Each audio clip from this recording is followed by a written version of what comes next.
Boy, Joe Burrow has really played well, especially as of late. What's kind of fallen into place for him?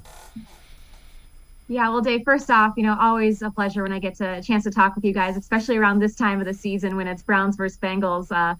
It's a matchup that's always close to my heart and my family ties. But that's a great question. I mean, what's been going on with Joe Burrow the last 2 weeks? He finally looks comfortable. And you have to go back to him dealing with that appendectomy during training camp, missed a lot of training camp practices and didn't get to play in any of the preseason. You come out week 1 against Pittsburgh, and it's an uncharacteristic Joe Burrow that you see. And, I have to go back and wonder if him missing all of that time, that's the reason he came out week 1 the way that he did, just not looking completely himself just yet.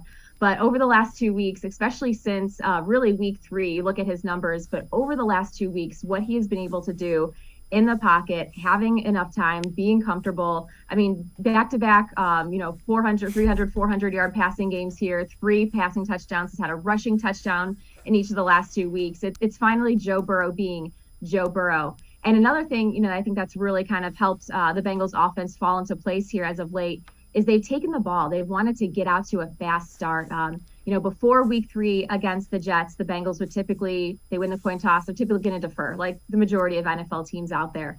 But for some reason, that Jets game, Zach Taylor was like, all right, we're going to take the ball. We're going to get off to a fast start. And just in talking with a couple of the players, captain center Ted Karras was one of them. He feels that was kind of a momentum kind of shift for them, that making sure they can get out to a fast start and playing from in front and kind of giving them that little extra kind of boost of confidence on offense.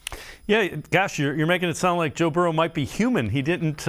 He actually needed some time to get used to stuff. This is kind of interesting as well. So this is from Pro Football Focus. When Joe Burrow gets rid of the ball 0 to 2 seconds, look at that. Now, the stuff when it's longer than 2 seconds is still really good.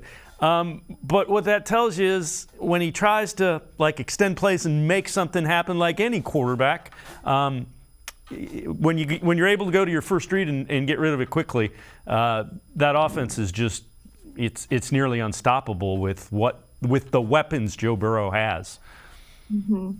Yeah, Dave, that is a really interesting stat and one that I hadn't really seen before. You guys just pulled it up here. You're really right, though. Joe Burrow, when he has too much time, he's great sometimes. When he has to, make something happen that's out of nothing. We've seen him do that where he's scrambled and then has gotten a 20-yard gain when he uses his legs.